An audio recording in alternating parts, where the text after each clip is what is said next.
गोपी वल्लभ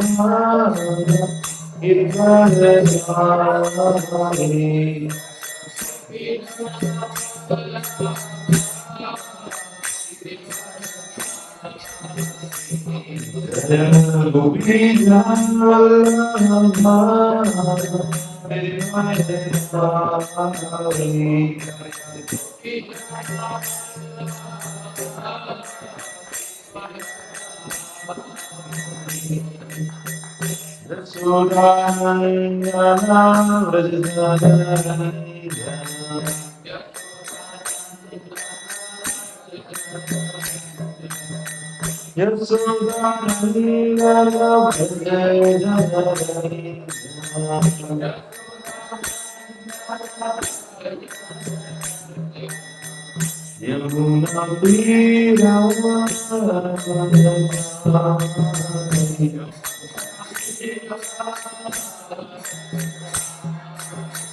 यमुना तीर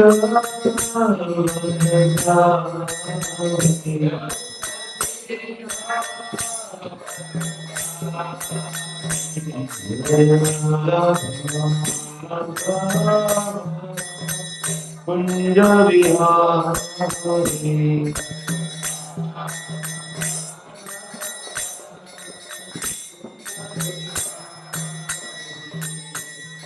हरे कृष्णा। सभी भक्तों का स्वागत है।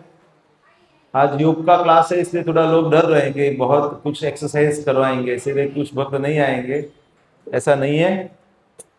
ओम अज्ञानतिमिरान्धस्य ज्ञानाञ्जनशलाकया चक्षुरुन्मिलितं येन तस्मै श्रीगुरुवे नमः। श्रीचैतन्यमनोभीष्टं स्थापितं येन भूतले स्वयं रूपः कदा मह्यं ददाति स्वपदान्तिकम्।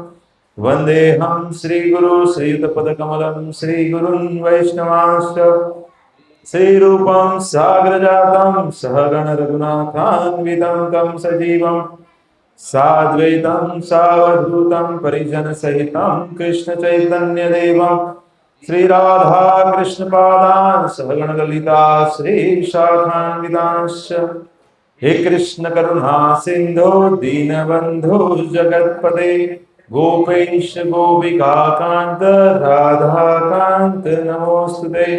तप्त कांचन गौरांगी राधे वृंदावनेश्वरी वृषभानुसुते देवी प्रणमामि हरिप्रिये। वाञ्छाकल्पतरुभ्यश्च कृपा सिन्धुभ्यैव च पतितानां पावनेभ्यो वैष्णवेभ्यो नमो नमः।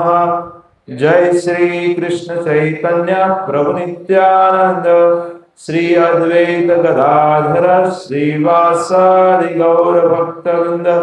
हरे कृष्णा कृष्ण कृष्ण हरे हरे हरे राम राम राम हरे हरे। तो सभी भक्तों का स्वागत है। आज हम भगवत गीता बेसिक कोर्स का छठा सत्र पढ़ने वाले हैं। तो पढ़ने वाले का मतलब क्या है, हम सब साथ में पढ़ेंगे। ऐसा नहीं है कि सिर्फ आप पढ़ेंगे, मैं भी पढ़ूंगा। और इस वीडियो के माध्यम से अन्य कुछ भक्त जो नहीं आ पाए वो भी उसका लाभ लेते हैं। तो सबसे पहले जो यहाँ पे एक मंत्र दिया है, क्या है? जय श्री कृष्णा चैतन्य प्रभु नित्यानंद श्री अद्वैत गदाधर श्रीवासादि गौर भक्तवृंद। तो जब भी हम जप करते हैं तो सबसे पहले ये मंत्र का उच्चारण करते हैं। इसको पंच तत्व का मंत्र बोलते हैं, जो महामंत्र से पहले हम लेते हैं, जिसमें चैतन्य महाप्रभु, नित्यानंद प्रभु, श्री अद्वैत, श्री गदाधर और श्रीवास, वैसे सब जो मुख्य जो पांच जो भगवान के साथ मिला के पांच जो है पंच तत्व हैं, उनको हम प्रणाम करते हैं। तो उससे हम समझ सकते हैं कि जब भी कोई भी आध्यात्मिक मार्ग में आगे जाना है तो जो पहले आचार्य हो गए हैं उनको हमें आशीर्वाद प्राप्त करना चाहिए। भगवद गीता के छठे अध्याय का नाम क्या है? ध्यान योग। उसके अंदर आता है युक्ताहार विहारस्य युक्त चेष्टस्य कर्मसु युक्त स्वप्नावबोधस्य योगो भवति दुःखः। तो बैलेंस करना जरूरी है, खाना पीना सोना सब कुछ चीजों में बैलेंस होना जरूरी है। तो कोई भी योग पद्धति में आगे जाना है तो आपको लाइफ को बैलेंस करना पड़ेगा। ज्यादातर लोगों का क्या होता है कि शरीर के ऊपर ज्यादा ध्यान रखते हैं, कुछ लोग मन के ऊपर ज्यादा ध्यान रखते हैं, कुछ लोग बुद्धि के ऊपर ज्यादा ध्यान रखते हैं, कुछ सिर्फ धर्म के ऊपर ध्यान रखते हैं। लेकिन आप बैलेंस नहीं करेंगे तो बाकी की तीन चीजें डिस्टर्ब हो जाएगी। जैसे आप शरीर का ध्यान ही रखेंगे और तो भक्ति करना चाहेंगे तो हम भक्ति नहीं कर पाएंगे, क्योंकि शरीर का खाने पीने का, समय पे रेस्ट करने का, समय पे जागने का, ये सब चीजें भी ध्यान रखनी आवश्यक है। अभी हम बद्ध जीव हैं, बताते हैं यहाँ पे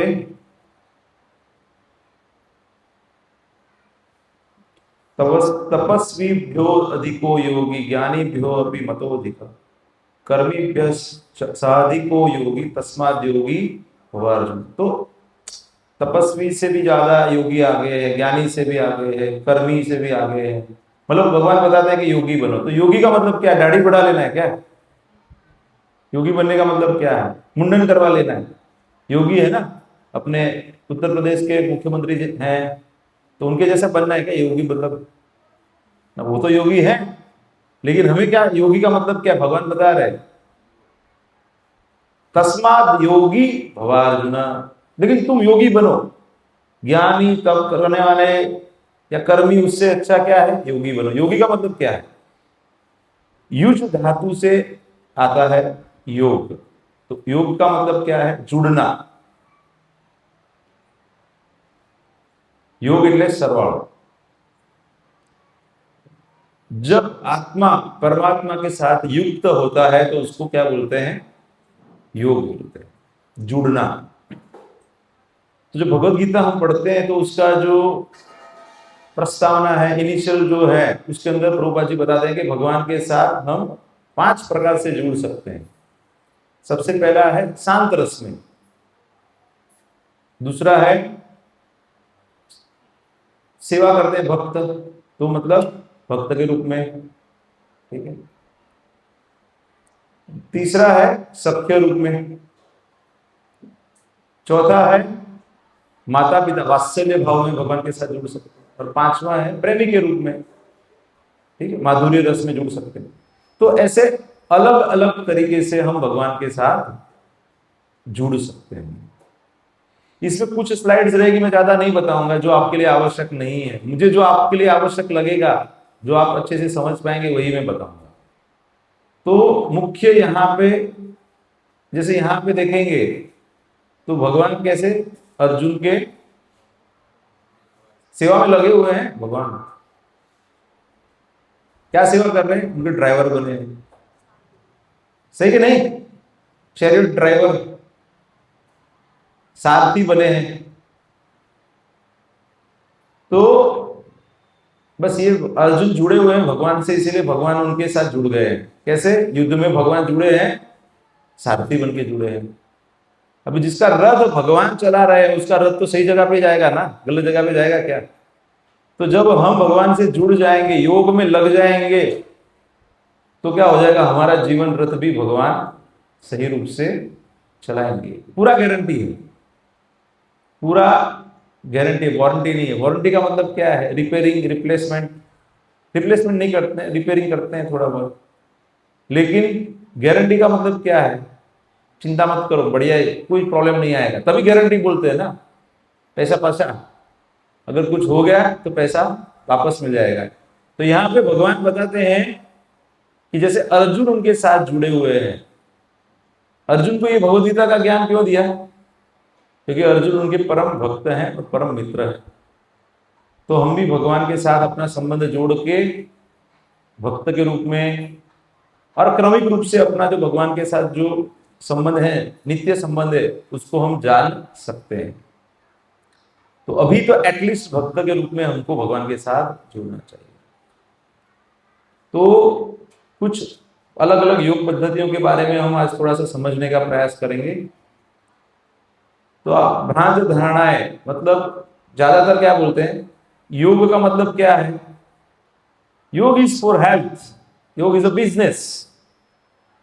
ऑल ओवर वर्ल्ड देखेंगे कि योग आप डालेंगे तो योग का मतलब क्या हो जाएगा, कुछ ऐसी क्रियाएं बताएंगे जिससे आप आपका हेल्थ अच्छा रख सकते हैं। मतलब ज्यादातर लोग, वो बूढ़े लोग रहते हैं जो रिटायर्ड है, वो सुबह में गार्डन में चले जाते हैं अपना मैट लेके, बोलते कहाँ जा रहे हो, तो बोले योग करने जा रहे हैं। लेकिन वो योग नहीं है, वो एक्सरसाइज है एक प्रकार का, कुछ आसन करते हैं, वो योग नहीं है। लेकिन उसको क्या बोलते हैं, योग बोल देते हैं। आयु के लिए, लंबा आयु प्राप्त हो, क्योंकि जैसे आप ब्रीदिंग को कंट्रोल करेंगे, क्योंकि आपका लाइफ है आपका ब्रीदिंग के ऊपर आधारित है।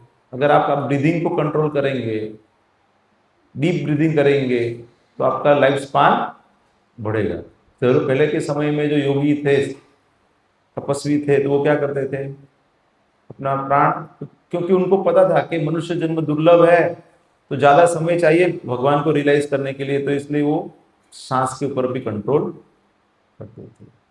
कुछ लोग बोलते हैं कि भाई योग करेंगे कुछ ऐसा योग तो धन संपत्ति प्राप्त हो सकता है, तो उसके साथ जुड़ जाएंगे, धन संपत्ति के साथ, वैसा योग करते हैं। कुछ लोग बोलते हैं कि बहुत स्ट्रेस है, टेंशन है, आंखें बंद करके थोड़ा सा गहरी सांस लेंगे तो स्ट्रेस सब चला जाएगा। अभी 2 दिन पहले मुझे एक डॉक्टर मिले, गायनेकोलॉजिस्ट हैं, वो मुझे बोले कि जब हम इस्कॉन टेम्पल जाते हैं तो बहुत शांति का अनुभव होता है। बोलो हर रोज आया करो फिर, क्योंकि हर रोज का लाइफ है, उसमें बहुत स्ट्रेस है, भागदौड़ है। काम शक्ति, कुछ लोग योग इसलिए भी कर रहे हैं कि भोग अच्छे से कर सके। उनका योग का उद्देश्य क्या है, शारीरिक मजबूती आ जाए और भोग को बेहतर तरीके से कर सके। तो ऐसे ऐसे उद्देश्य लोगों के रहते हैं। और योगी का क्या, हमको एक पिक्चर बनाया कि बड़ा जटा है, ज्यादातर हिमालय में रहते हैं, या फिर पंडित हैं, बहुत ज्ञान है उनके पास, बहुत तपस्या करते हैं, और कुछ उनके पास सिद्धियां हैं, जादुई शक्तियां हैं, ऐसा हमारा मानना है। ये सब लेकिन गलत है, ये भगवद गीता में ऐसे नहीं बताया। भगवद गीता में योगी का मतलब ये सब चीजें नहीं है, ये उसका साइड इफेक्ट हो सकता है, मेन नहीं है। दवाई जो योग है उसका मेन उद्देश्य वो नहीं है, इसलिए इसको निकालो, इसकी कोई आवश्यकता नहीं है। तो देखते हैं, अगर योग देखेंगे तो ये सब चीजें शब्द आते हैं, आसन, body harmony, energy, health, meditation, body flow, breathing, ऐसे कुछ शब्द उसके साथ रिलेटेड आते हैं। और इसका मार्केटिंग होता है ना, पैसे लेके पढ़ाते हैं, तो ऐसे कुछ चित्र आ जाते हैं हमारे मन में, योगी का मतलब क्या है ऐसे। तो आज से 50 से ज्यादा साल पहले जब श्रील प्रभुपाद जी अमेरिका गए, तो उस समय पे भी लोग, योगी का मतलब ऐसा ही था, कुछ तो तपस्या करना है, कुछ आसन करना है, बॉडी पोस्चरिंग, उसको ही योग मानते थे। लेकिन फिर प्रभुपाद जी ने थोड़ा समझाया उनको कि सही रूप में योग क्या है।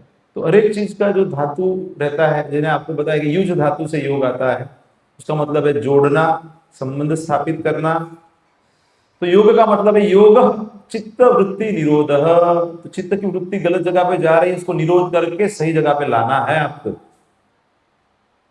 इसीलिए कोई भी प्रकार का जो विधि है जिससे हम योग करते हैं, उसका अंतिम उद्देश्य वही है कि अपनी मूल स्थिति में भगवान के साथ वापस जुड़ जाना। तो भी हम देखते हैं अलग अलग योग क्या हो सकते हैं। भगवद गीता में हम देखेंगे तो भगवान अलग अलग योग के बारे में बताते हैं। कर्म योग एक है, जहां पे हम कुछ नियत कर्म करते हैं तो बताते हैं, कुछ लोग बताते भूल धारणाएं क्या है, कर्म करो फल की आशा मत करो, ऐसा बताया ना। क्या लेके आए थे, क्या लेके जाओगे, ये सब भगवत गीता नीचे लिख देते। अरे भगवत गीता में ऐसा कुछ है ही नहीं। जिन्होंने भगवत गीता पढ़ी उनको पता है ऐसा कुछ नहीं है, लेकिन ऐसे बनिए की दुकान पे लिखा रहता है, पर नीचे लगी हुई उधार मांगू नहीं। किसके लिए? जो व्यक्ति सकाम कर्मों से ज्यादा आसक्त है उनके लिए कर्मयोग है। जो व्यक्ति कर्म के प्रति आसक्त हैं उनको क्या सिखाते हैं कि आप कर्म करो लेकिन भगवान की प्रसन्नता के लिए करो, और उसका जो फल है वो भगवान को अर्पण कर दो।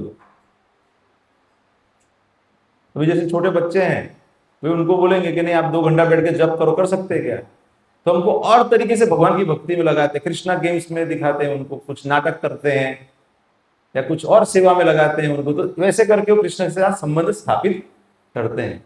तो वैसे ही जो लोग डायरेक्टली भक्ति में नहीं जुड़ सकते हैं उनको हम क्या बोलते हैं कि कोई बात नहीं, आप आपका कर्म कीजिए, जो भी नियत कर्म है उसको कीजिए, अच्छे से कीजिए, भगवान की प्रसन्नता के लिए कीजिए, और उसका जो फल आपको प्राप्त हो रहा है वो भगवान को अर्पण कर दीजिए। ठीक है, तो वो कर्मयोग है, बहुत सरल है, ज्यादातर लोग कर सकते हैं। जिनको, सबको तो नहीं बोल सकते क्या ये सब छोड़ के पूर्ण रूप से भक्ति में लग जाइए, कर सकते हैं? नहीं कर सकते हैं, क्योंकि अभी भी उनकी चेतना वही स्तर पे है, तो उनको वहां से शुद्धिकरण करना पड़ेगा। तो प्राथमिक स्टेज क्या है? सबसे पहले तो कर्मयोग आएगा। तो उसमें क्या करते हैं, आत्मा प्रकृति कृष्ण के बारे में प्राथमिक ज्ञान दे देते हैं। आवश्यकता है क्या है? वर्णाश्रम व्यवस्था का पालन करना है। वर्ण क्या है, आश्रम क्या है? तो ब्रह्मचारी, गृहस्थ, वानप्रस्थ और सन्यास, ये आश्रम है। और वर्ण क्या है? ब्राह्मण, क्षत्रिय, वैश्य और शूद्र। तो गुण और कर्म के हिसाब से, जन्म के हिसाब से नहीं, ये भगवान ने कैसे बनाया है? गुण कर्म विभाग। तो ऐसे बताते हैं कि ये जो वर्गीकरण है गुण और कर्म के हिसाब से है, जन्म के हिसाब से नहीं। तो ये पूरा सिस्टम प्रभुपाद जी ने ठीक किया। प्रभुपाद जी ने मंदिर में जो पुजारी है ना, इस्कॉन के मंदिर में, वो जो ब्राह्मण के गुण हैं और ब्राह्मण का कर्म कर रहे हैं उसके लायक है, उसको ब्राह्मण दीक्षा दिया और वो भगवान की पूजा कर रहे हैं। वहां पे जन्म से ब्राह्मण नहीं है। इस्कॉन में आप देखेंगे तो लोगों ने विरोध भी किया, तो प्रभुपाद जी ने बताया कृष्ण ने बताया है कि गुण कर्म विभाग सब, लेकिन जो ब्राह्मण कुटुंब में जन्म लिया है और ट्रेनिंग भी ब्राह्मण का है तो वो ब्राह्मण है। ऐसा नहीं है कि वो ब्राह्मण नहीं हो सकता है, लेकिन ब्राह्मण कुटुंब में जन्म लिया है और सॉफ्टवेयर में नौकरी कर रहा है, तो नौकरी करने वाला कौन हो जाता है? ब्राह्मण रहता है क्या? वो शूद्र हो जाता है। जो किसी का नौकर है, उसका कोई मालिक है, तो वो क्या हो जाता है? तो इसलिए ज्यादातर लोग कलयुग में शूद्र रहते हैं, तो ब्राह्मण कम रहते हैं। लेकिन ऐसा नहीं है कि शूद्र भगवान को प्राप्त नहीं कर सकते, कर सकते। तो इसे चिंता मत कीजिए, अभी कोई कल छोड़ देंगे जॉब, सब प्रभु जी आपने बोला था तो हमने क्या है, रेजिग्नेशन दे दिया है। अभी घर वाले डंडा लेके मार रहे हैं कि क्यों रेजिग्नेशन दे दिया, फिर मुझे भी मारने आ जाएंगे। तो ऐसा नहीं करना है, जहां पे स्थित है वहां से धीरे धीरे ऊपर आना है आपको। शुद्धता, स्थल, काल, पात्र, मंत्र, पदार्थ, कार्य, इसका शुद्ध चाहिए। संध्या वंदन, अग्निहोत्र यज्ञ, सन्यासी तथा ब्राह्मण के लिए भिक्षा वृत्ति का अनुमोदन किया गया है। तो ब्राह्मण जो रहते हैं वो ज्यादातर क्या करते थे, अन्य वर्णों को और आश्रम को जो है उनके कल्याण के लिए कार्य करते थे। सन्यासी हैं और ब्राह्मण जो है वो, ब्राह्मण है वो बुद्धिमान वर्ग है, तो वो ब्रह्म जानाति इति ब्राह्मण, तो ब्रह्म को जानते थे, भगवान को प्राप्ति के लिए लोगों को समझाते थे, इसलिए वो आर्थिक प्रयोजन में ज्यादा लगते नहीं थे। उनको जो दक्षिणा प्राप्त हो गए, खाना पीना प्राप्त हो गया, उससे सुखी रहते थे पहले के समय में। आप देखेंगे 1-2 पीढ़ी पहले चले जाओ, ज्यादा दूर जाने की जरूरत नहीं। 50 साल पहले के जो ब्राह्मण देख लो तो काफी ब्रह्म तेज था उनके अंदर। अभी धीरे धीरे वो तंबाकू गुटखा खाने लगे हैं, अभी पहले ऐसे नहीं थे। पहले ब्राह्मण मतलब ब्राह्मण थे, उनके अंदर वो गुण थे और वो मंत्रोच्चार भी उसी तरीके से अच्छे से करते थे। अभी ब्रह्म बंधु हो गए हैं। त्रुटियां, सकाम कर्म तथा उसके परिणाम के साथ आसक्त होने का भय है।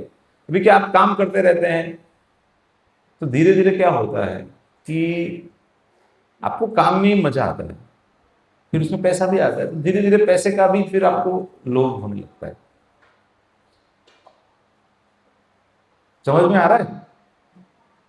इसलिए उसमें वही मार्ग से भगवान को प्राप्त करना थोड़ा डिफिकल्ट है, उससे थोड़ा आगे बढ़ना आवश्यक है, वही रुक नहीं जाना है।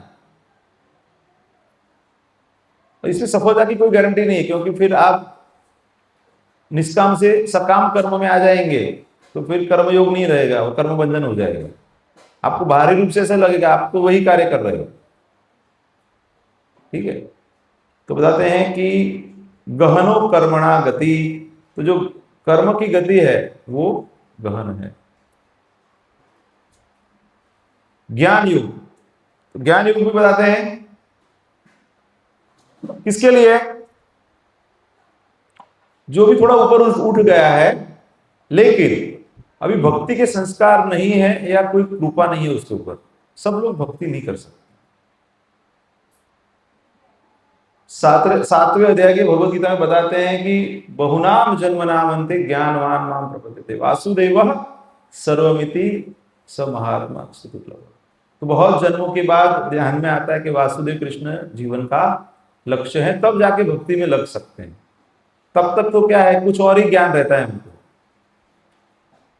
तो यहाँ पे कौन सा व्यक्ति है कि जो व्यक्ति जन्म मृत्यु के चक्र से मुक्त होना चाहता है, आत्मा अनात्मा का विवेक है, मतलब क्या पदार्थ है क्या आत्मा है, उसको भेद करना जानता है, कृष्ण की सत्ता को जानता है, उसको लगता है कि अभी ये अपने हिसाब से नहीं चलता है, भगवान है। इसमें आवश्यकता क्या है? विवेक चाहिए, आध्यात्मिक बुद्धि चाहिए, क्योंकि ज्ञान अर्जन करना है तो डिस्क्रिमिनेशन पावर चाहिए, वैराग्य चाहिए, मुमुक्षुत्व चाहिए और ब्राह्मण के गुण चाहिए। थोड़ा दुर्लभ है, डिफिकल्ट भी है ये, सब लोग ज्ञान प्राप्त नहीं कर सकते। कर सकते हैं तो अच्छी बात है, लेकिन वो अंतिम लक्ष्य नहीं है। त्रुटियां क्या है? शास्त्रों का गहन अध्ययन करना है, संस्कृत का ज्ञान चाहिए। सफलता की कोई गारंटी नहीं है, क्योंकि आप उतना सब प्राप्त कर लेंगे यही जन्म में। एक तो 100 साल मैक्सिमम जीते हैं, उतना तो हम जीते नहीं है। अच्छा तो 50, 55, 60 तक का एज रहता है, बाद में डायबिटीज, हार्ट अटैक, ये सब बीमारी आ जाता है, सही कि नहीं? आसपास में देखा है आपने? इसलिए ये सरल नहीं है, सबके लिए उपयुक्त नहीं, गलत है ऐसा नहीं, लेकिन ये अभी थोड़ा डिफिकल्ट है। फिर योगी, जिसको हम बोलते हैं ध्यान करते हैं, तो ध्यान योग में तो बहुत कॉम्प्लेक्स प्रोसीजर है। वो अर्जुन खुद बताते हैं कि भगवान ये तो बहुत डिफिकल्ट है। अर्जुन बता रहे हैं, कौन बता रहे हैं? जो इतने उन्नत भक्त हैं वो बता रहे हैं कि भगवान ये सब प्रोसीजर आपने बता दिया ध्यान योग का, ये मन की गति तो ऐसी है कि वायु को कंट्रोल करने जैसा है, तो ये तो होने वाला नहीं है। लेकिन भगवान सब बताते हैं कि किसी को ऐसा ना लगे कि भगवान सिर्फ डायरेक्ट भक्ति की बात कर रहे हैं। सब प्रोसेस तो बताना पड़ता है ना, कि भाई जो ये पीस भी मिलेगा, ये पीस इसका रेट ये सब बताते हैं ना, दुकान में जाते हैं। फिर आप तय करो कौन सा अच्छा रहेगा आपके लिए। तो यहाँ पे हमको भी सब कुछ बताना पड़ेगा आपको कि क्या क्या है। तो यम, नियम, आसन, प्राणायाम, प्रत्याहार, धारणा, ध्यान और समाधि, तो ये स्टेप है, अष्टांग योग बोलते हैं, पतंजलि सूत्र में आता है। मैंने किया नहीं है, इतना पता ही है मुझे, और कोई इच्छा भी नहीं है और आवश्यकता भी नहीं है इसके अंदर डिटेल में जाने की, क्योंकि बहुत कॉम्प्लेक्स प्रोसेस है। तो जिसको इसमें रस रहता है ना, वो भक्ति नहीं कर पाते, क्योंकि उनको ऐसा लगता है कि यही इंपॉर्टेंट है। समझ गए आप? जो इसमें रुचि ले रहे हैं ना, पहले से पूर्व जन्म से इसमें रुचि लिया है ना, तो उनके लिए भक्ति में आना इतना सरल नहीं है। अगर वो सरल है खुद और किसी भक्त की बात सुनते हैं तो भक्ति में आ सकते हैं। लेकिन ज्यादातर लोग क्या, एक बार ये सिस्टम में चले गए तो उनको लगता है ये कुंडली जागरण करना, यही सिस्टम से ही हम कर पाएंगे। तो यम में क्या आता है? अहिंसा, सत्य, अस्तेय, ब्रह्मचर्य, अपरिग्रह। नियम में क्या आता है? शौच, संतोष, तप, स्वाध्याय, ईश्वर प्रणिधान। आसन में क्या आता है? जो हमारे जो बड़े बुजुर्ग करते हैं गार्डन में जाके, वो आसन करते हैं। लेकिन यहाँ पे वो आसन में नहीं है। यहाँ पे आसन क्या है? स्थिर सुखम आसनम। स्थित एक जगह पे बैठ के, मतलब वो आप एक जगह पे स्थित होने का प्रैक्टिस करना है, क्योंकि आपको एक जगह पे लंबे समय तक बैठना है ध्यान करने के लिए। प्राणायाम, प्राणायाम मतलब आपका सांस के ऊपर कंट्रोल, श्वास लेने संबंधी खास तकनीकों का द्वारा प्राण पर नियंत्रण। कुंभक, रेचक, ऐसा सब अलग अलग बताते हैं। प्रत्याहार, प्रत्याहार मतलब इंद्रियों को सब जगह से हटा के वापस अंदर लाना, बाह्य विषय से मन को हटाना। धारणा मतलब एक जगह पे कंसंट्रेट करना है एकाग्रता से। ध्यान मतलब उसी बारे में सोचना है, चिंतन करना है। और समाधि मतलब पूर्ण रूप से उसमें तन्मय हो जाना है। समझने में डिफिकल्ट हो रहा है, तो करने में तो इतना इजी नहीं है ना। आप बोले कोई बात नहीं है, एक काम करो, आप इतना नियम पहले पालन करो। नियम पालन करना भी डिफिकल्ट है गृहस्थों के लिए। इसलिए तो ज्यादातर योगी क्या रहते हैं, हिमालय में चले जाते हैं सब छोड़ छाड़ के, तब जाके वो कुछ कर पाते हैं। कृष्ण को प्राप्त कर लेंगे ऐसा कोई गारंटी नहीं है। त्रुटियां क्या है, यम नियम का पालन, शारीरिक क्षमता, एकांत, वन, ये सब नहीं है अभी प्राप्त। है क्या अभी? जंगल में भी इतना जंगल ही नहीं बचे, जंगल को भी काट लिया। हिमालय में भी वैसा वातावरण सही नहीं है अभी, गुलिया बरसती रहती है वहां पर। योग्य मार्गदर्शन चाहिए, समय चाहिए। चलो मान लिया सब कुछ हो गया, समय भी मिल गया, मार्गदर्शन भी हो गया, लेकिन उसके अंदर क्या फिर सिद्धियां प्रकट होती है, वो विचलित कर देती है। फिर वो वापस आके जादू दिखाते हैं। उनके अंदर जो पावर आ गया है ना, अभी समझो मैं और आप कहीं पे कमा के आ गए कुछ, तो हम क्या अपने परिवार को दिखाएंगे ना कि हम कुछ कमा के आए हैं? तो उनको भी फिर वो भौतिक स्तर पे है, अभी सिद्धियां प्राप्त हो गई है, भगवत भक्ति अभी तक प्राप्त नहीं हुई है, तो क्या होगा, यहाँ पे आएंगे मनुष्य की सेवा में लग जाएंगे, उनको लगेगा यही है मुख्यतः। फिर वो क्या बोलते हैं, नर सेवा वही नारायण की सेवा, ऐसे आश्रम बना लेते हैं। तो ध्यान योग भी मतलब प्रस्तुत नहीं है हमारे लिए। तो कर्म योग से बेहतर है ज्ञान योग, ज्ञान से ध्यान है, ध्यान से भी आगे है भक्ति योग। जैसे इस्कॉन में एक बहुत सरल उदाहरण बताते हैं कि जैसे आपके पास दो रास्ते हैं, एक है सीढ़ी से आना, 100 मंजिल का बिल्डिंग है, तो सीढ़ी से जाएंगे तो कितना समय लगेगा? 10-15 मिनट तो लग जाएगा। पहुंच पाएंगे वो भी तय नहीं है क्योंकि 5-10 माला रहेगा तो आप पहुंच जाएंगे, अभी थक जाएंगे ना। 100 माले का बिल्डिंग मतलब जनरली 2-3 माले से ज्यादा रहता तो हम क्या करते हैं, लिफ्ट ले लेते हैं। तो अभी हमारे पास क्या है, समय नहीं है उतना, 2000 साल 5000 साल ऐसा समय नहीं है ना, कम समय है। एक तो पता ही लेट चलता है कि ऐसा कुछ करना है, पहले तो यही पता था डॉक्टर इंजीनियर बन के कमाना ही लक्ष्य है। फिर धीरे धीरे ऐसा कोई सत्संग में आते हैं तो पता चलता है कि नहीं, जीवन के और कुछ लक्ष्य हो सकते हैं, योग करना है। फिर कौन सा योग करना है, सब उसमें 30-40-50 साल निकल जाते हैं। सही कि नहीं? तो अभी कैसा चाहिए, लिफ्ट चाहिए कि सीढ़ियों से जाना? कितने लोगों को लिफ्ट से जाना है? तो यहाँ पे अभी लिफ्ट के बारे में बात हो रहा है, सीढ़ियों की बात हो गई। अभी सीढ़ियों लंबी भी है और समय भी ज्यादा लगता है। तो बताते हैं योगी नाम अपनी सर्वेशम मद गते नांतर श्रद्धावान भजते यो माम समय युक्तो तमो मन मत। तो बताते हैं कि सभी योगों में जो मुझे हमेशा भजता रहता है, भज भज मतलब भक्ति जो आती है वो भज धातु से आती है। तो जो मेरा सदैव भक्ति करता रहता है ना, वो सबसे उन्नत योगी है। ठीक है, तो बताते हैं कि भक्त्या माम अभी जानाति, तो बताते हैं कि भक्ति से ही मुझे जान सकते हो। भगवान क्या बताते हैं, भगवान को सही रूप में जाना है तो कैसे जान सकते हैं, भक्ति से, ज्ञान से, कर्म से, ध्यान से भगवान को पूर्ण रूप से हम नहीं जान सकते।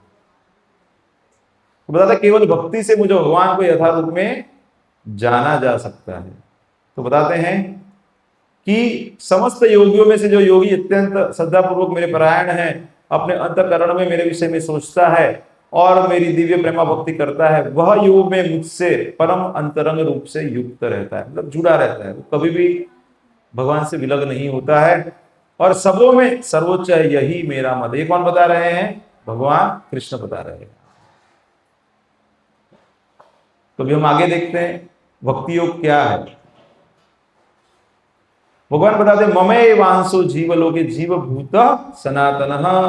तो बताते हैं कि इस जगत में मेरे सारे जो अंश हैं वो बद्ध जीव शाश्वत अंश है। कैसे हैं, परमानेंट, ऐसा नहीं कि कुछ समय पे उत्पन्न हुए थे, इटरनली कनेक्टेड है भगवान से। बताते हैं जीवेर स्वरूप होय कृष्णेर नित्य दास। चैतन्य चैतन्य में बताते हैं कि जीव का स्वरूप है भगवान का नित्य दास होना। जैसे पानी का स्वरूप है क्या है, फ्लो होना। अग्नि का स्वरूप क्या है, प्रकाश देना, गर्मी देना। उसका गुण धर्म है ना, उससे अलग कर सकते हैं क्या? तो जीव का स्वभाव क्या है या धर्म क्या है? सेवा करना। तो हम वही तो कर रहे हैं ना, पत्नी की, बच्ची, बच्चों की, पति की, समाज की। यहाँ पे आके भी वही तो टेंडेंसी है ना हमारा, किसी न किसी की तो हम सेवा कर रहे हैं। पैसे के लिए बॉस की सेवा करते हैं, ठीक है। बॉस अपने घर में बच्चों की सेवा करता रहेगा, पत्नी की सेवा करता रहेगा। मतलब कोई भी अपना ये सेवा का जो बिजनेस है उससे बच नहीं सकता है। तो उसको अगर हम भगवान के अंदर ये जो इच्छा है हमारी सेवा करने की, उसको भगवान में लगा देते हैं तो हम परफेक्ट हो जाएंगे। तो बताते हैं कि ऋषिकेश ऋषिकेण ऋषिकेश सेवनम भक्ति रुच्यते। नारद पंचरात्र में बताते हैं कि इंद्रियों के द्वारा इंद्रियों के स्वामी की सेवा ही भक्ति कहलाती है। तो बताते हैं कि जैसे हमारी अलग अलग इंद्रियां हैं उसको हम अपने हिसाब से कंट्रोल करने का प्रयास कर सकते हैं, लेकिन कंट्रोल नहीं कर सकते। लेकिन जब हम भगवान की सेवा में लग जाते हैं, भगवान ऋषिकेश हैं, तो क्या करेंगे, तुरंत हमारी इंद्रियों को शांत कर देंगे। क्यों? क्योंकि भगवान की सेवा में लगी हुई है। तो जितना समय हम भगवान की सेवा में रहते हैं हमारी इंद्रिया कंट्रोल में रहती है। जैसे ही भगवान की सेवा में से निकल जाते हैं, इंद्रिया खींचते हमको, ये करो, वो करो, वहां पे जाना है, ये करना है। होता है कि नहीं? यहाँ पे आप सत्संग में अभी हैं तो मन शांत है। क्यों? क्योंकि भक्तों का संग है, मंदिर है, भगवान की बातें चल रही है, सब कुछ भगवान के संबंधित है। आंख से जो देख रहे हैं भगवान के संबंधित है, कान से जो सुन रहे हो भगवान से संबंधित है, जो जगह पे बैठे हैं वो भगवान से संबंधित है, यहाँ पे जो प्रसाद पाएंगे वो भगवान के संबंधित है, सब कुछ भगवान के संबंधित है। तो हमारी इंद्रियां भगवान के संबंधित हो जाती है। जैसे ही हम बाहर जाते हैं, भौतिक जगत के लोगों के साथ जाते हैं, तो भौतिक प्रभाव चालू होता है। इसलिए सिर्फ प्रभुपाद बताते हैं कि जो प्रहलाद महाराज हैं उनसे हमें सीखना है। प्रहलाद महाराज क्या बताते हैं? श्रवणम कीर्तनम विष्णु स्मरणम पाद सेवनम अर्चनम वंदनम दास्यम सख्यम आत्मनिवेदनम। बताते हैं कि ये 9 भक्ति हैं, इसके 9 अंगों को हमें याद रखना चाहिए। लिख सकते हैं आप अगर बुक है तो। सबसे पहला है श्रवणम, दूसरा है, आप लिख लीजिए लिखना है तो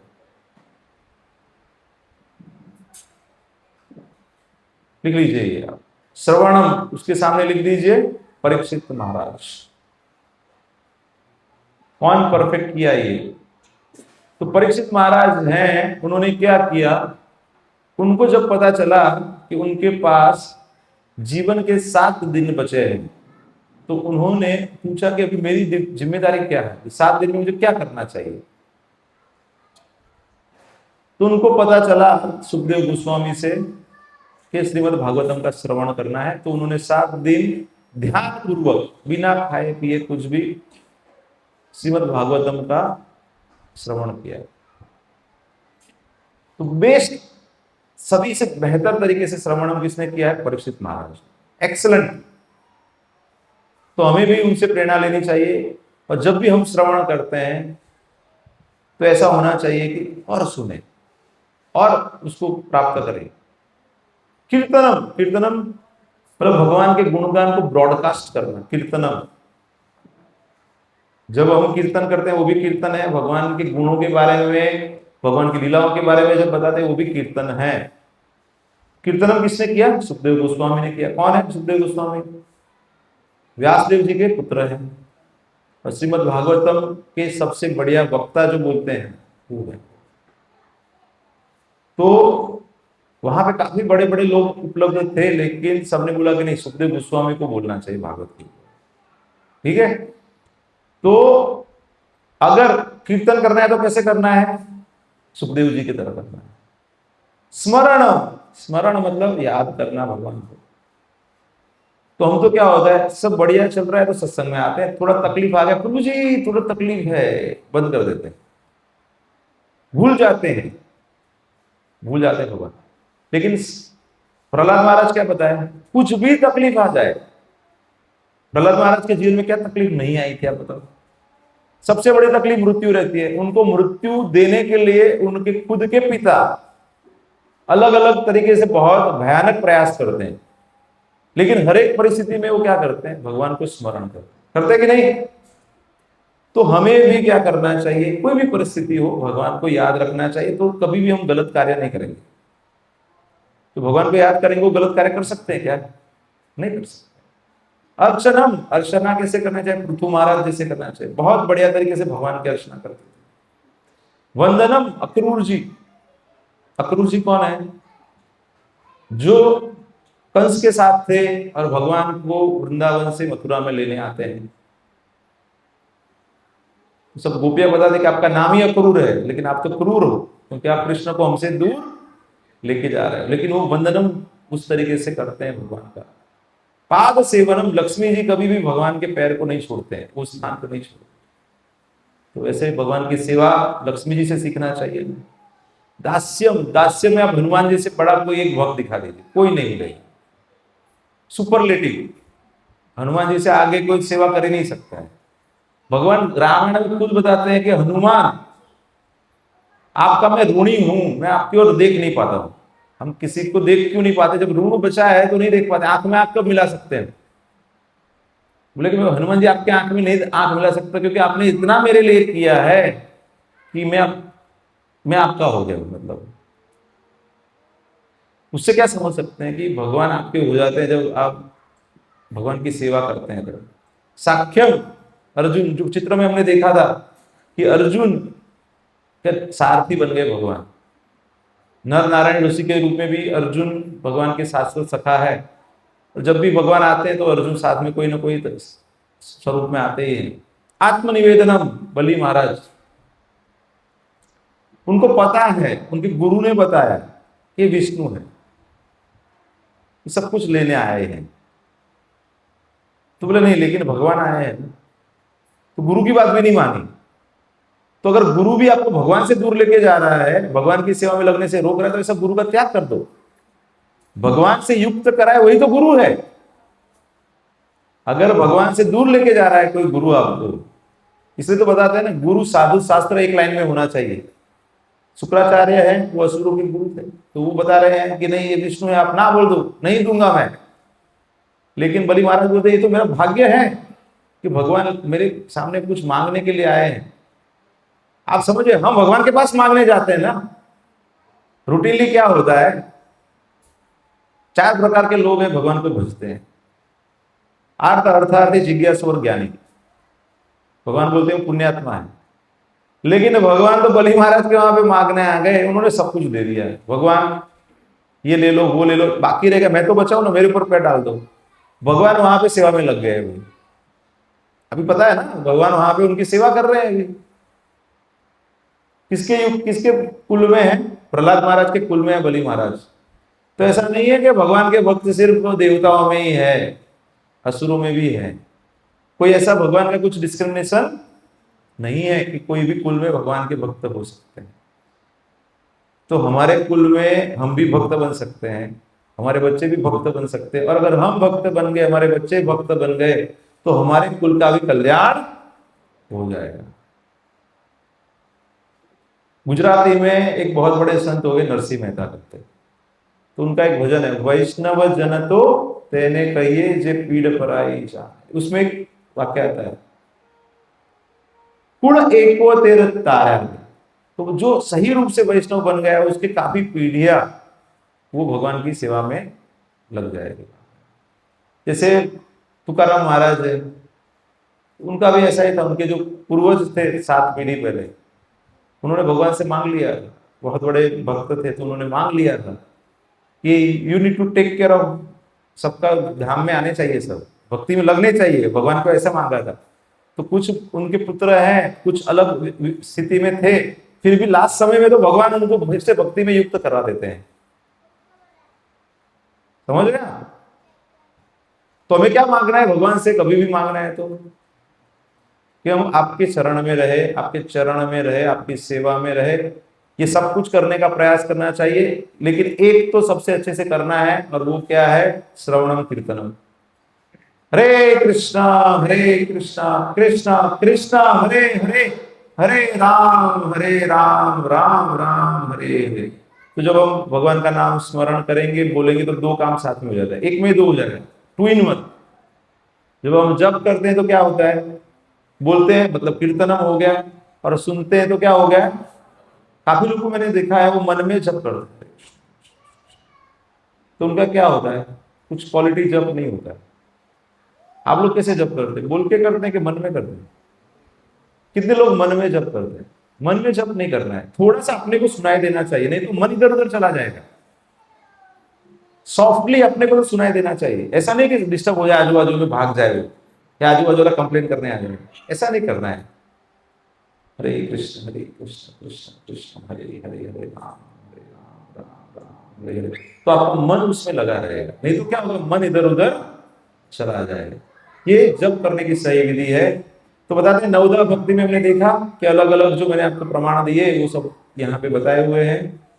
ठीक है, तो भक्ति योग की विशेषता क्या है, सरल है, कोई भी कर सकता है, बच्चे भी कर सकते हैं, बूढ़े भी कर सकते हैं, जवान भी कर सकते हैं, स्त्री भी कर सकते हैं, पुरुष भी कर सकते हैं, बुद्धिमान भी कर सकते हैं, कम बुद्धि वाले भी कर सकते हैं, गोरे भी कर सकते हैं, काले भी कर सकते हैं, भारतीय भी कर सकते हैं, विदेशी भी कर सकते हैं, कोई भी व्यक्ति भक्ति कर सकता है, इसीलिए वो सरल है, स्वाभाविक है। कि जब आप कीर्तन करते हैं, भक्ति करते हैं, तो आपको आनंद आता है, तो स्वाभाविक है। आनंद किसको पसंद नहीं है। बहुत कड़क तपस्या करना है, वो प्लीजेंट नहीं लगता है। आपको बोला कि एक काम करो, ऐसे करके बैठ जाओ बिना टेका ले, और 4 घंटा बैठना है ऐसे ही, तो अच्छा लगेगा क्या। डिफिकल्ट है, सबके लिए तो सुलभ नहीं है, सुखद नहीं है। समझ में आ रहा है। तो इसलिए क्या भक्ति करना क्या है, सरल है, स्वाभाविक है और सुखद है। कम प्रयास है, लिफ्ट में बैठना है, स्विच लगाना है, माले पे चढ़ गए, वहां से उतरना है, इतना सरल है। इसलिए मैं बता रहा हूं, अनुभव से बता रहा हूं। जैसे जैसे आप आगे जाएंगे आपको भी यही अनुभव होगा। सरल है, उसके लिए आपको पहले खुद को सरल बनना पड़ेगा। बताते हैं भगवान हमारा भाव ग्रहण करते हैं, भावग्राही जनार्दन बताते हैं। तो हम भावनात्मक तरीके से भगवान के साथ जुड़ते हैं। जैसे मैं अपने क्लिनिक में बैठता हूं तो मैं भगवान को बोलता हूं, हे Madhav, this is your business, I will do your business. तो भाव का आदान प्रदान होता है। मैं आपका काम देखूंगा, आप मेरा काम देख लो। पत्नी है, बच्चा है, व्यवस्था है, आप चलाओ कैसे चलाना है, और वो देखते हैं। वो तो आदान प्रदान है ना। बाकी के मार्गों में ऐसा नहीं है, बाकी के मार्गों में आपको प्रयास करना है, प्राप्त होंगे कि नहीं है पता नहीं है। यहाँ पे तो आदान प्रदान हो जाता है और वो करते हैं। तो 1.5 साल का मेरा, लास्ट 1.5 साल से मेरा अनुभव है। मैं जॉब छोड़ दिया है, मैं सिर्फ क्लिनिक में बैठता हूँ, पेशेंट अपने आप आते, कोई मार्केटिंग नहीं करता हूँ। तो कोई बात पूछते कि आपका गूगल पे क्यों नहीं है कोई व्यवस्था, आपका वो कहीं से पता नहीं चल रहा है आपका। मैंने बोला जिसके भाग्य में मुझे मिलना है वही आ सकते हैं। समझ गए। कृष्ण भेजते हैं जिसको जरूरत है, कृष्ण को पता है किसको मेरी आवश्यकता है। ठीक है, बाकी का समय में भगवान का भजन करो। बहुत मार्केटिंग करेंगे, ज्यादा पेशेंट आ जाएंगे, फिर भजन बंद हो जाएगा। कृष्ण को पता है इसको कितनी आवश्यकता है, आवश्यकता के हिसाब से व्यवस्था कर लेते हैं, आवश्यकता से अधिक नहीं करते हैं, नहीं तो फिर वही चीजों में फंस जाएंगे जहां बाकी लोग फंसे हुए। पूर्ण योग्यता, उसमें शिक्षा जन्म धन का कोई विचार नहीं। मैं आपको बताया कि कोई भी कर सकता है, ऐसा कोई आपकी पूरी पहले की जो योग्यता है, ऐसा नहीं कि आपको ब्राह्मण ही होना चाहिए, सन्यासी होना चाहिए, सब कुछ छोड़ना पड़ेगा, हिमालय में जाना पड़ेगा, या इतना द्रव्य लगेगा आपको कोई यज्ञ करना है, ऐसा कोई योग्यता नहीं है। हरे कृष्ण मंत्र बोलने में कोई खर्चा होता है क्या, नहीं होता है ना। आपको आपका समय देना है, आपका मन देना है, अपने आप को भगवान को देना है, सरल है ना। जैसे हनी है, तो हनी का क्या है, हम टेस्ट करेंगे तो पता चलेगा कि मध कैसा है। अरे मध जेऊ मीठू, तो कोई मीठी चीज है तो बोलते हैं मध जैसा है, उसका मतलब क्या है, बहुत बढ़िया है। लेकिन वो टेस्ट ही नहीं किया जिसने, उसको आप बोलते रहेंगे, कितना भी बोलेंगे उसको समझ में आएगा क्या। उसके लिए क्या करना पड़ेगा, उसको वो बॉटल को ओपन करके एक चम्मच से उसको खिलाना पड़ेगा। तो जब तक आप खुद भगवान के नाम का जप नहीं करेंगे, जब तक उसका आस्वादन नहीं करेंगे, तब तक आप उसका अनुभव नहीं कर पाएंगे। तो जो सारे शास्त्र हैं, जितना भी मैंने पढ़ा है और अन्य भक्तों ने पढ़ा है, मेरा डिस्कशन होता है, उसका सार यही है कि भगवान के नाम का जप करो, क्योंकि उसमें इतनी मधुरता है जिसका अनुभव करने के बाद फिर धीरे धीरे बाकी सब जगह से आपका मन निकल जाएगा और वहां पे स्थिर हो जाएगा।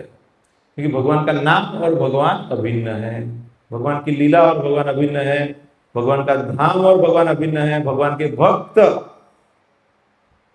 अगर आप सेवा कर रहे हैं वही भगवान की सेवा है, मतलब वो भी अभिन्न है।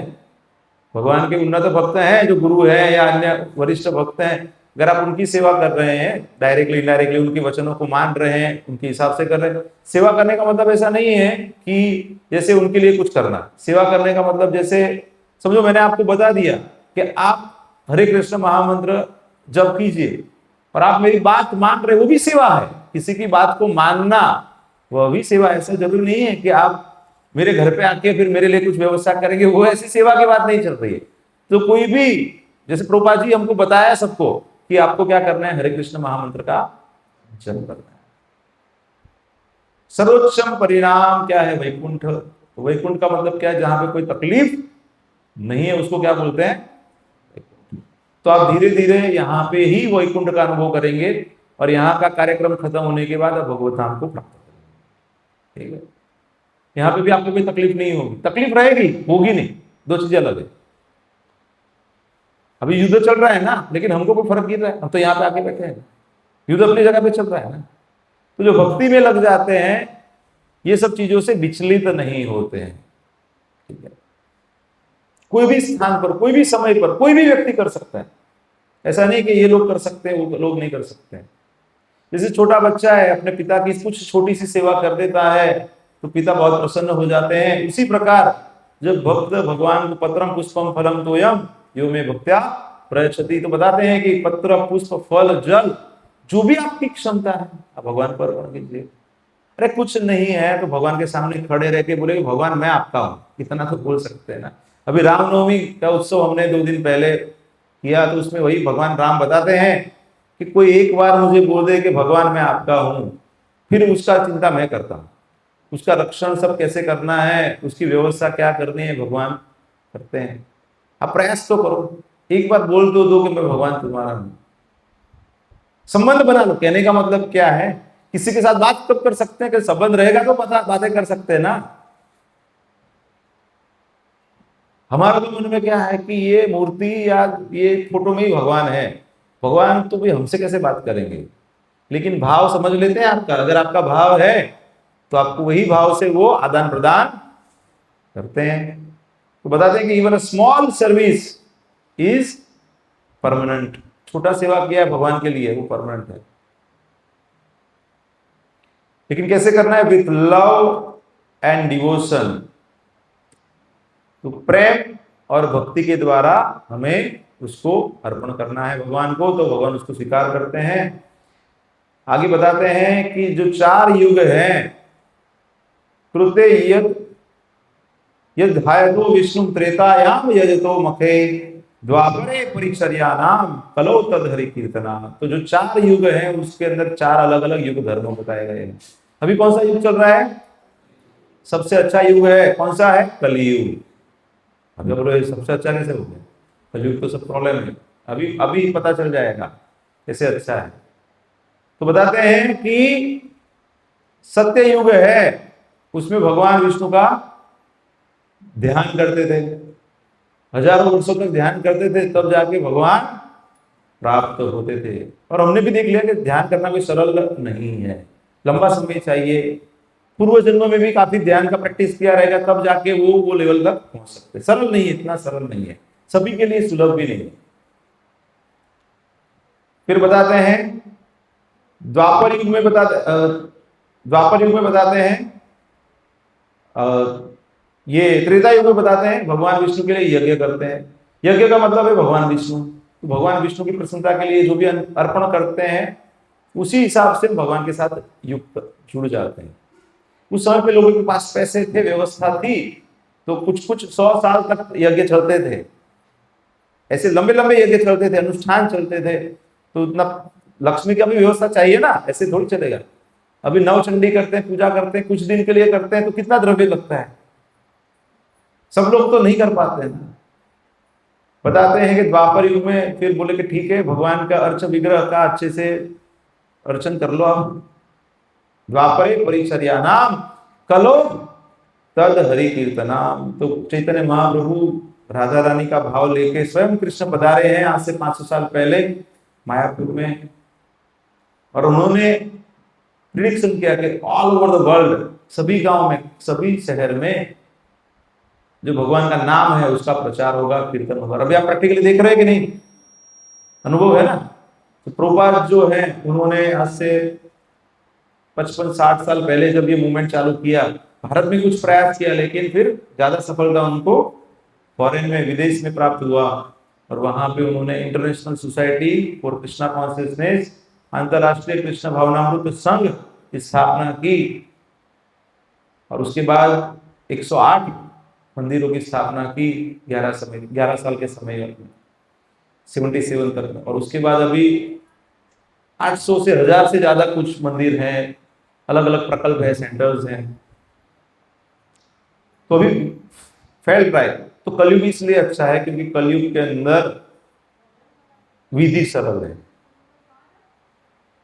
वातावरण डिफिकल्ट है, लेकिन विधि, वो बोलते हैं ना, अभी कुछ तकलीफ है किसी को, उसमें थोड़ा बहुत भी कर लेता है तो उसको उधर बहुत अच्छा किया। तो कलयुग में भी ऐसा है कि वातावरण अनुकूल नहीं है, लेकिन उसके अंदर अगर आप भक्ति कर लेते हैं तो वो सरल हो जाता है। और विधि भी सरल है, आप सरलता से कर पाएंगे क्योंकि आप भारत में हैं। तो भारत में अनुकूल वातावरण एज कंपेयर टू बाहर के देशों में जाएंगे। अभी मैं अपने एक मित्र के घर पे जाके आया था, तो हम बात कर रहे थे, कुछ जो हमारे जो भारतीय हैं जो सनातन धर्म में हैं लेकिन एब्रॉड चले गए, तो उनके लिए धर्म का पालन करना इतना सरल नहीं होता है कई बार, क्योंकि बच्चे वहां पे आसपास में देखते हैं कि नॉनवेज खाते हैं लोग, बाकी अन्य गलत चीजें भी देखते हैं, तो उससे क्या होता है, सीखते हैं, सही कि नहीं। और कुछ समय के बाद फिर वो, एक जनरेशन के बाद वो नॉर्मल हो जाता है, ये तो ठीक है पापा जी आप कंजर्वेटिव थे, हमको तो प्रोग्रेसिव होना है, तो फिर क्या, वैसे लोगों के साथ मिलेंगे, वैसा संग करेंगे, वैसा ही करेंगे फिर, ठीक है। तो इसीलिए क्या करना है, हमें जो कलयुग का युग धर्म है उसको हमें पालन करना है। हरे कृष्णा कृष्णा कृष्णा हरे हरे, हरे राम राम राम हरे हरे, इति षोडशकम नाम नाम कलि कल्मष नाशनम नातः परतरोपाय सर्व विदेश दृश्यते। तो बताते हैं कि ये जो 16 नाम वाला जो मंत्र है वही कलि का कल्मष को नाश करने वाला है, और कोई उपाय नहीं है। ये कलि संतरण उपनिषद, स्पेसिफिक उपनिषद रहता है ना, हर एक युग के लिए स्पेसिफिक रहता है युग धर्म। तो बाकी के जो धर्म है वो गलत नहीं है, लेकिन वो अभी नहीं चलेगा। वो कर सकते हैं, ऐसा नहीं, कुछ लोग उससे भी प्राप्त कर सकते हैं, लेकिन बहुत डिफिकल्ट है, समझ रहे हैं ना, बहुत डिफिकल्ट है। इसलिए बृहद नारायण पुराण में बताया था कि हरे नाम एव केवलम कलो नास्तेव नास्तेव नास्तेव गतिरन्यथा। तो कलयुग में हरि नाम, उसके अलावा कोई उपाय नहीं है, नहीं है, नहीं। 3 बार कब बताना पड़ता है, कलयुग के लोगों को 3 बार बताना पड़ता है। तो बुद्धिमान लोग तो एक ही बार में समझ लेते ना, हम तो कलयुग के जीव है ना, कलयुग तक पहुंच गए ना। पहले भी मनुष्य जन्म मिला रहेगा हमें, लेकिन उसका सही लाभ नहीं लिया रहेगा, इसलिए तो दूसरा जन्म मिला। अभी कुछ अच्छा कार्य भी किया रहेगा, तो भी भगवान ने हमको कृपा किया, हमको फिर से वो मार्ग में आगे बढ़ने के लिए, आध्यात्मिक प्रगति करने के लिए एक मौका दिया है। तो आप सभी लोग क्या है, बहुत उन्नत जीव है, तो फिर से एक मौका मिला है, उसको आपको गंवाना नहीं है। 5-10 मिनट है प्रभु आपके पास है, एक राउंड माला कर ही सके, हाँ माला है अपने पास, सबको दे देंगे। तो आज प्रैक्टिकली योग करेंगे, वो जो हनी है ना उसको टेस्ट करेंगे, तो आपको पता चलेगा कि टेस्ट कैसा रहता है। ध्यान, कर्म, ज्ञान सब कर चुके हैं हम लोग, कहीं ना कहीं कुछ कुछ मात्रा में प्रयास किया हुआ है, लेकिन उससे इतना कुछ सेटिस्फेक्शन नहीं प्राप्त हुआ है। आज हम क्या करेंगे, सर्वोच्च योग पद्धति है, भगवान के पवित्र नामों का जप करेंगे।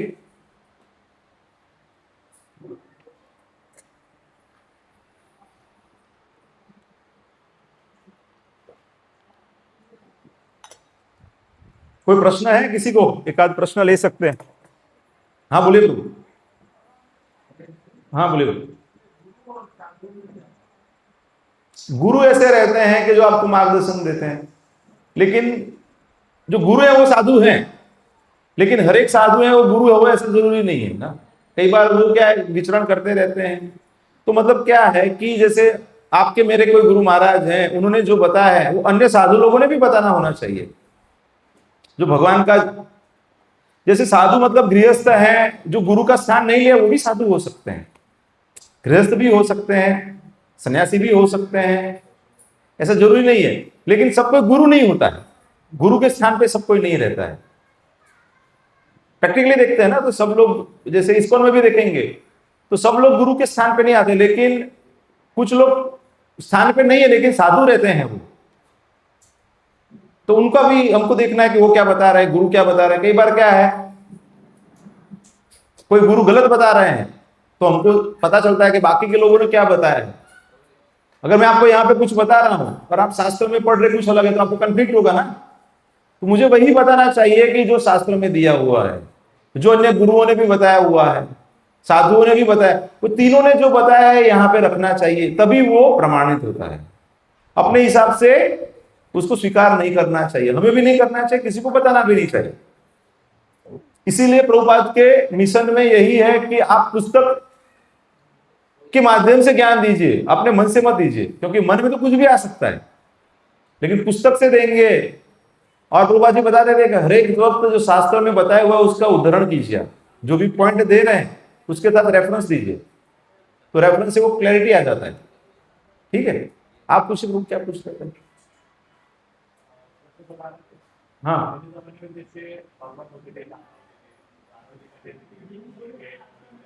हाँ, मैं बहुत एकदम प्रैक्टिकल बताता हूं।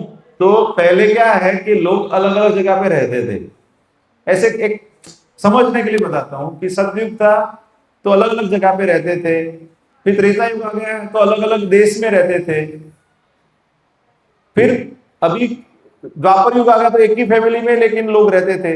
जैसे पांडव है तो दैवी है, और जो कौरव है वो उनका आसुरी प्रवृत्ति है, दानवी वृत्ति है, उनका वृत्ति ऐसा है। और कलयुग में हमारे अंदर ही दोनों रहते हैं, तो सिंह नहीं आने वाले। इसलिए बताते ना कि हमारे अंदर ही रावण की प्रवृत्ति भी रह सकती है, लेकिन हमें हनुमान की प्रवृत्ति में ध्यान देना है, हनुमान जी की तरह सेवा करना है। प्रभु जी मुझे भी दीजिए। ठीक है, सबको माला प्राप्त हो गए अभी। ठीक है, तो अभी है, इसीलिए हमें हमारे अंदर भी रावण है, उसको दूर करने के लिए क्या करना है, भगवान की सेवा में लगना है। सीता जी है, लक्ष्मी जी है, उनको एक्सप्लोइट करने का प्रयास नहीं करना है। हमारी जो लक्ष्मी है वो भगवान की सेवा में लगाने का प्रयास करना है। बहुत सरल उपाय है, अपनी क्षमता के हिसाब से भगवान की सेवा में लग जाइए। ठीक है, सब